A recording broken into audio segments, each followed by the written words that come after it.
जय जिनेन्द्र। मैं रोहित जैन आप सभी का भाग 1 की प्रथम चतुर्थ कक्षा में आपका हार्दिक स्वागत अभिनंदन वंदन करता हूं। अगर आप लोगों ने इस चैनल को सब्सक्राइब नहीं किया है तो आप इसको सब्सक्राइब कर दें, बेल आइकन को दबाएं जिससे आपके लिए सबसे पहले वीडियो मिले और लाइक जरूर करें। चलिए, कल हमने देखा था कि पाठ 6 में तरस जीव और पाठ 7 में पंचेंद्रिय जीव के बारे में हमने समझा था। आज हम पाठ 8 स्थावर एक इंद्रिय जीव के बारे में जानेंगे। तो इसकी क्या है परिभाषा, हम देखते हैं। स्थावर एक इंद्रिय जीव किसे कहते हैं?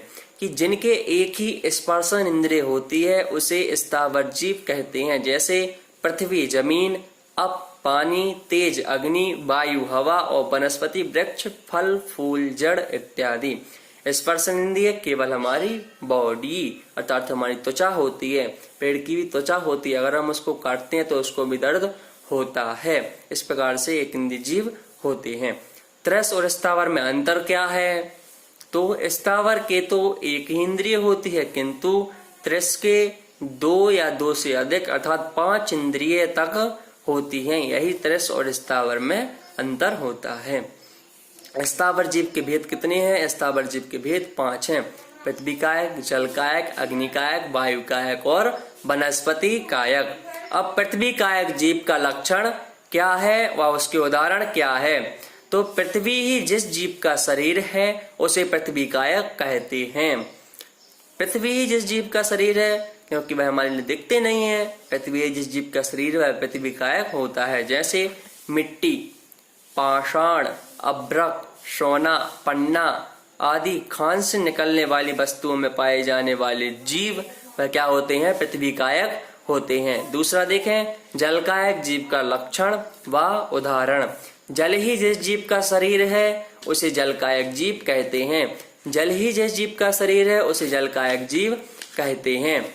जैसे बर्फ, ओला, पानी आदि में पाए जाने वाले जीव, उनमें भी जीव होते हैं। आगे देखें, अग्निकायक। अग्नि ही जिस जीव का शरीर है उसे अग्निकायक कहते हैं। जैसे दीपक की लौ, अग्नि, बिजली, अग्नि की आंच आदि में पाए जाने वाले जीव जो होते हैं उसे अग्निकायक जीव कहते हैं। वायु कायक जीव का लक्षण व उदाहरण। तो वायु ही जिस जीव का शरीर है अर्थात हवा ही जिस जीव का शरीर है उसे वायु कायक जीव कहते हैं। जैसे हवा, आंधी आदि में पाए जाने वाले जो जीव होते हैं उनके लिए वायु कायक जीव कहते हैं। वनस्पति कायक जीव का लक्षण व उदाहरण।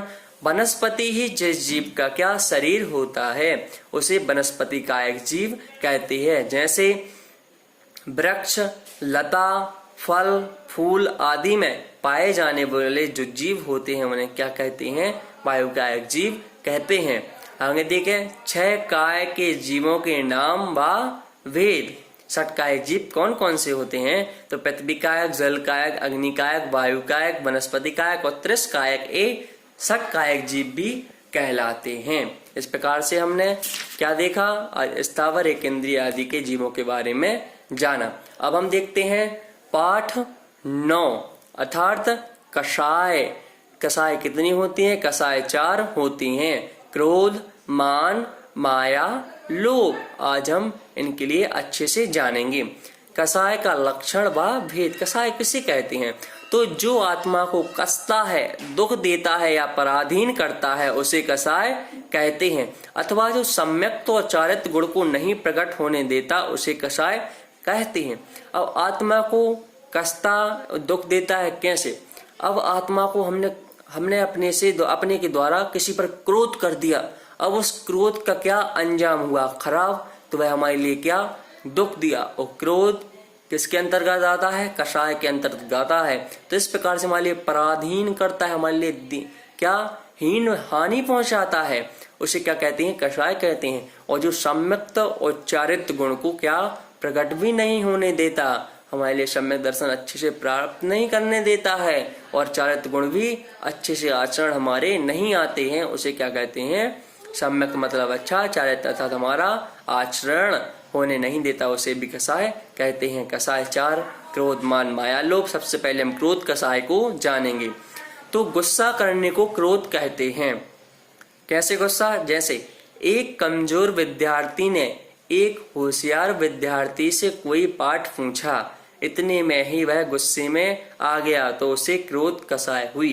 जैसे हम क्लास में बैठे हैं, अपने सर हमारे पढ़ा रहे हैं, अब हमारे लिए क्या समझ में नहीं आ रहा है, तो मैंने अपने से होशियार बच्चे से, अपने दोस्त से पूछा, क्या है पाठ बताओ हमारे लिए समझ में नहीं आ रहा है। तो उसने क्या बहुत गुस्से में आकर क्या मेरे से बोला, मैं नहीं समझाऊंगा तेरे लिए, तू कुछ पढ़ता नहीं है, ऐसा वैसा अगर उसने बोल दिया तो क्या उसने क्या गुस्सा कर दी। हमारे लिए कभी भी ऐसी गुस्सा नहीं करना है। अगर हमसे कोई अच्छे से पूछता है तो हमारे लिए उसके लिए क्या बताने का हमारा यह कर्तव्य है। अगर हम उसको नहीं बताते हैं, गुस्सा करते हैं, तो वह क्या हो जाएगी, वह कषाय के अंतर्गत आएगी और वह क्रोध कषाय में आ जाएगी। और कषाय करने से हमारे लिए क्या होता है, नरक आदि का बंद होता है, हमारे लिए दुख झेलने पड़ते हैं। आगे देखते हैं मान कषाय का लक्षण और उदाहरण। तो अहंकार, घमंड, अभिमान को मान कहते हैं। अहंकार आप सभी लोग जानते होंगे। घमंड अपने ऊपर क्या घमंड करना, अरे हमारे पास तो 1,00,000 रुपए हैं, हमारे पास तो 100 घोड़े, 100 ट्रक, 100 बस, 5 बाइक, इतने सब कुछ है हमारे पास, हाथी घोड़ा जहाज सब कुछ है, इसका क्या घमंड करना। जैसे एक विद्यार्थी अपने धन, ज्ञान और रूप आदि का घमंड करता है तो उसके मान कषाय हुई। एग्जाम्पल, सर ने हमारे लिए क्या दिया था, याद करने के लिए घर पे SW होमवर्क दिया था। अब हमारे लिए क्या वह कुछ पता नहीं, हमारे लिए याद नहीं हो रहा, हमारे लिए समझ में नहीं आ रहा, तो हम अपने दोस्त के पास क्या चले गए, क्योंकि वह बगल में रहता था, तो उससे गए पूछने, हमारे लिए याद करवा दो, हमारे लिए समझ में नहीं आ रहा है, तुमने तो याद कर लिया है। तो वह दोस्त क्या कहेगा, अगर उसने ऐसा बोला, नहीं मैं तुम्हारे लिए नहीं समझाऊंगा, वो तुम्हारे लिए सर ही समझाएंगे, मैंने तो क्या सब कुछ याद कर लिया है, मुझे तो पूरा का पूरा किताब रट गई है, पूरी याद हो गई है, मैं तुम्हें नहीं समझा सकता हूँ, मैं तुम्हारे लिए ज्ञान नहीं करा सकता हूँ, मैं नहीं दे सकता हूँ, अब तुम जाओ यहाँ से। अगर उसने ऐसा बोला तो क्या उसके लिए घमंड, अहंकार आ जाएगा और वह क्या मान कषाय के अंतर्गत चला जाएगा और उसके लिए क्या दुख की अनुभूति होगी, कर्मों का बंध होगा। तुम्हारे लिए क्या ऐसा कोई भी कभी भी हमसे ज्ञान ले, क्योंकि कहते हैं कि ज्ञान देने से ही हमारा ज्ञान बढ़ता है, तो हमारे लिए क्या करना पड़ेगा, उस ज्ञान के लिए सबके लिए बांटना है, क्योंकि बांटने से ही बढ़ता है। आगे देखे माया कषाय का लक्षण और उदाहरण। तो छल कपट करने को माया कहते हैं। कैसा छल कपट, उदाहरण के माध्यम से देखते हैं। कोई विद्यार्थी सदा खेलता रहता, किंतु गुरु के आने पर उन्हें धोखा देने का पुस्तक पढ़ने लगता, उसे तो उसके माया कषाय हुई। जैसे हम छोटे हैं तो जब हम कक्षा में पढ़ते थे, अपनी क्लास में बैठते थे, तो क्या कागज की एरोप्लेन उड़ा के क्या हम उड़ाते थे एक दूसरे के ऊपर, एक दूसरे से मजाक करते थे, और जैसे ही सर आते थे क्या बिल्कुल किताब खोलकर बिल्कुल क्या बैठ जाते थे, और वह सर क्या समझते थे, अरे ये बच्चा तो बिल्कुल क्या शाबाश है, वेरी गुड है, अच्छा है। तो हम सर को क्या उनकी आंखों में क्या वहां पर धोखा डाल रहे थे।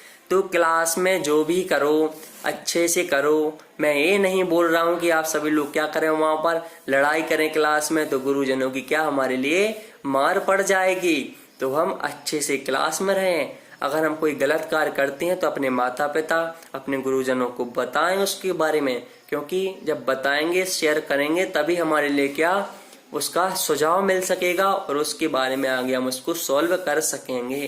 तो हमारे लिए ऐसा नहीं करना है। आगे देखते हैं लोभ कषाय का लक्षण और उदाहरण। लालच या तृष्णा, भूख को ही लोभ कहते हैं। भूख वैसी भूख नहीं जो हम खाते हैं, बिल्कुल खाते ही जाएं। एक रसगुल्ला खाना था और क्या 25 की चाय रखें कि हमें तो 25 खाऊंगा, बिल्कुल रख लें अपने साथ, परिग्रह सा लगा के रख लें। वह परिग्रह कोटि अलग आएगा, लेकिन लोभ लालच हाँ उसी के अंतर्गत आएगा। और क्या खाते जाएं, खाने हैं नहीं, लेकिन उसके लिए पहले से जमा करके रख लिए, यह कहलाता है लालच। उस लोभ को तृष्णा, लालच को क्या कषाय कहते हैं। जैसे एक छात्र बिना मतलब बहुत सी वस्तुएं इकट्ठी करता है तो उसके लोभ कसाय हुई। जैसे कि हम क्लास में स्कूल जाते हैं अपने डेली, अब हमारे लिए एक पेंसिल, एक रबर, एक शॉर्पनर, ज्यादा यहाँ 2 पेंसिल, 2 रबर, 2 शॉर्पनर की जरूरत है, 2 पेन काले के, 2 पेन नीले और 2 पेन क्या रेड के, इसकी जरूरत है। लेकिन हमारे पास कितना है? 5 पेंसिल, 5 शॉर्पनर, 5 रबर, 5 पेन नीले के, 5 पेन काले के और 5 पेन लाल की। अगर हमारे पास इससे और भी अधिक फालतू की हम चाय रखते हैं कि नहीं और लेते चलें, एक से एक महंगा पेन लेते चलें। ध्यान रखना, पेपरों में कभी भी जितने भी महंगे पेन लो उनसे राइटिंग अच्छी नहीं आती।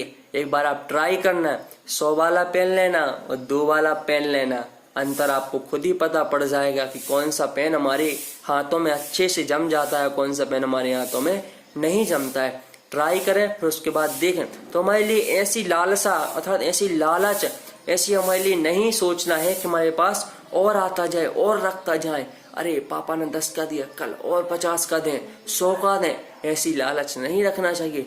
जितना है उतने में ही खुश रहें, क्योंकि जितना हमारे पास होता है अगर उतने में ही हम संतुष्ट नहीं हो पाते हैं तो हमारा इस संसार में क्या जीना व्यर्थ है।